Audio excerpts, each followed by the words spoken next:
F B are کے کھاتے میں جاتا ہے کہ نہیں، اسی لیے چیئرمین پی ٹی اے اپنا لگواتی ہیں یہ کمپنیاں، اور اس کے لیے باقاعدہ اپوائنٹنگ اتھارٹی کو بولی میں، اس دفعہ آپ کو پتہ ہے لاسٹ ٹائم جو افواہ تھی وہ یہ تھی کہ 24 کروڑ پکڑے ہیں ایک صاحب نے، بہت مقتدر صاحب نے جو ہے وہ چیئرمین پی ٹی اے لگانے کے، لانا بھی اپنا ہی بندہ ہوتا ہے، اس کے باوجود وہ فنانس کر دیتی ہیں اس کو ٹیلی کام کمپنیاں تاکہ کوئی ان کے اکاؤنٹس کو چیک نہ کرے۔ لیکن 350 ارب روپیہ جو ہے، اس لیے زیادہ شنید اور زیادہ امکان اور زیادہ خدشہ یہی ہے کہ 350 ارب روپے کے ٹیکسز لگیں گے ایسی مدات کے اندر، یا ان میں اضافہ ہوگا جو کہ عام آدمی کو ہٹ کریں گی۔ میرا یہ تجزیہ تھا، اور آج سے 6 ماہ پہلے کا تھا، کہ ابھی مہنگائی نہیں آئی، جب ابھی مہنگائی، ابھی تو پارٹی شروع ہوئی ہے،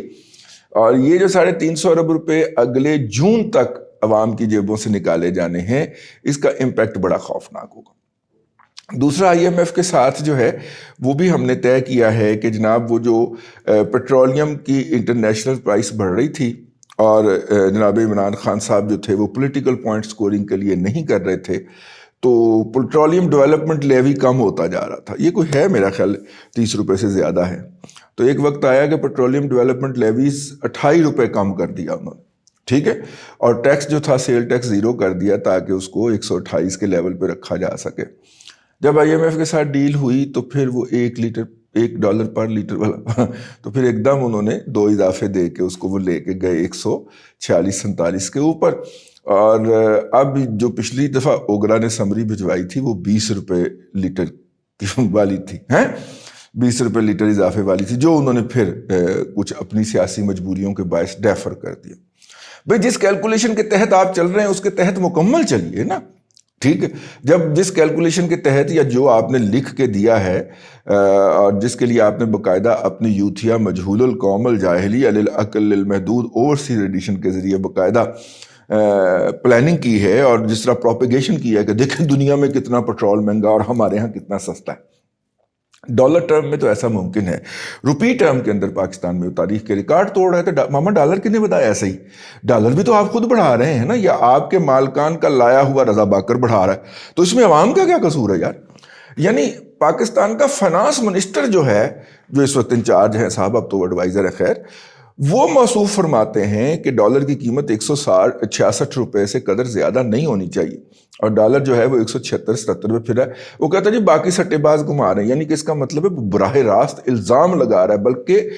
اس نے پن پوائنٹ کر دیا کہ رضا باکر کما رہا جی دے وچوں، ٹھیک ہے، کیونکہ رضا باکر نے کنٹرول کرنا نا، اگر رضا باکر کنٹرول نہیں کرتا تو اس کا مطلب ہے کہ ہی از دا کلپریٹ نا۔ تو خیر ہمارا جو فنانس ایڈوائزر یا فنانس منسٹر رکھا ہوا چوتھا پنجواں، وہ بس اپنے قائد کی طرح یا اپنے کابینہ کے سربراہ کی طرح، جناب عمران خان کی طرح، وہ یہ بتانے میں مصروف ہے کہ مافیا جو ہے وہ بہت زیادہ سرگرم ہو گیا، تو کہتا ہے جی وہ سٹے باز کما رہے ہیں اس کے اندر، تو سٹے بازوں کو روکنا کس نے؟ سٹے بازوں کو روکنا جو ہے وہ آپ نے روکنا ہے، وہ اپنی ذمہ داری جو ہے وہ ڈال رہا ہے گورنر اسٹیٹ بینک کے اوپر، اور گورنر اسٹیٹ بینک جو ہے جب اپنی اسٹیٹمنٹ دیتا ہے تو وہ کہتا ہے کہ جناب مہنگائی جو ہے وہ حکومت کی پالیسیوں کے نتیجے میں، ہمارا اس سے کچھ نہیں لینا۔ اور فنانس منسٹری کا بیان تو آپ نے پچھلے دنوں پڑھ لیا ہوگا، فنانس منسٹری کی طرف سے ایک لمبی چوڑی پریس ریلیز جاری ہوئی کہ جناب ہم امید کرتے ہیں کہ اسٹیٹ بینک آف پاکستان جو ہے اس کے اقدامات کے نتیجے میں مہنگائی میں کمی واقع ہوگی، یعنی ہم نے نہیں کرنی، اسٹیٹ بینک آف پاکستان نے کرنی، کوئی یہاں پہ اپنی ذمہ داری لینے کے تیار نہیں ہے۔ یہی ہوا، فنانس منسٹر صاحب نے یا ایڈوائزر صاحب نے فرمایا کہ ہم جو ہیں وہ نہیں کرنے جا رہے منی بجٹ پیش، ایف بی آر نے اس کے منہ کے اوپر ایک زوردار چماٹا مارا، اور اب ان کے حوالے سے آج کے اخبارات میں یہ چھپا ہے کہ ہم 600 ارب روپے کے منی بجٹ پیش کرنے جا رہے ہیں، 350 ارب روپیہ مزید ٹیکس لگے گا، اور ابھی تک اس حکومت نے 6واں مہینہ شروع ہو گیا اس سال کے مالی سال کا، تو 6 مہینے تک اگر آپ وہ کاغذات کو بھول جائیں کہ جناب 200 ارب روپے کے پروجیکٹ کی منظوری دے دی اور 600 ارب روپے کے پروجیکٹ کی منظوری دے دی، اصل میں تو دیکھا جائے گا کہ ان منصوبوں کے لیے قومی خزانے سے کتنے پیسے جاری ہوئے۔ تو میں مثال کے طور پہ بات کرنے لگا ہوں کہ جتنے اگر 100 روپیہ فرض بات کر لیتے ہیں، اگر 100 روپیہ رکھا گیا تھا ڈیولپمنٹ کے لیے، تو اس میں سے نہ صوبوں نے نہ وفاق نے، سندھ کو چھوڑ کے، ابھی تک ترقیاتی بجٹ کے حوالے سے ڈبل ڈیجٹ میں پیسے جاری نہیں کیے، مطلب 10% نہیں جاری ہوا ابھی تک، اور آدھا سال تقریباً 5 ماہ گزر گئے. تو اس کے اوپر کٹ لگانا ذرا زیادہ آسان تھا، تو کٹ لگا دیا گیا. اور کٹ لگانے کے نتیجے کے اندر جو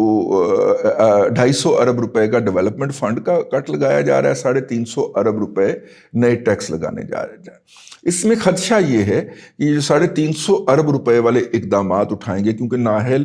بدعنوان، کرپٹ، اپنا جسے کہتا ہوں اخلاقی طور پہ corrupt, from the core of heart corrupt لوگ جو ہیں وہ ڈاکٹر شفاق کی صورت پہ FBR پہ مسلط ہیں. اس لیے غالب امکان یہی ہے کہ یہ اس کا وہ اثر نہیں آئے گا، اور ہم 350 ارب روپے اکٹھا نہیں کر پائیں گے، اور اس میں سے بھی 150 ارب روپے کا شارٹ فال آئے گا. اور پھر اس کو پورا کیا جائے گا. کچھ بڑے بڑے صنعت کاروں کو کہا جائے گا، بڑی بڑی انڈسٹریز کو کہا جائے گا کہ ایڈوانس ٹیکس دے دو، اسی ٹارگٹ پورا کرنا ہے. اور نتیجے کے طور پہ وہ بھی تو آگے سے کچھ مانگیں گے نا، ہے نا. تو ایک لمبی تباہی ہوگی عوام کی جیب سے. مؤثر طریقے سے میں کہہ رہا ہوں کہ تقریباً کوئی 800 سے 1000 ارب روپیہ نکلے گا، اور سرکار کے خزانے میں 350 ارب روپیہ پہنچے گا. یہ وہ داستان ہماری تباہی کی جس کے اوپر ہماری موجودہ حکومت، جو کسی ایجنڈے کے تحت ایک شخص نے اپنی نوکری میں توسیع کے لیے مسلط کی تھی، اور ابھی بھی وہ خواہش مند ہے نوکری میں توسیع کا، اور وہ جو ڈیزاسٹر ڈھا رہی ہے اس حکومت کے اوپر، اور ایک موکری بن گئی ہے، ایک مذاق بن گیا ہے، ایک تماشا بن گیا ہے یہ ملک جو ہے.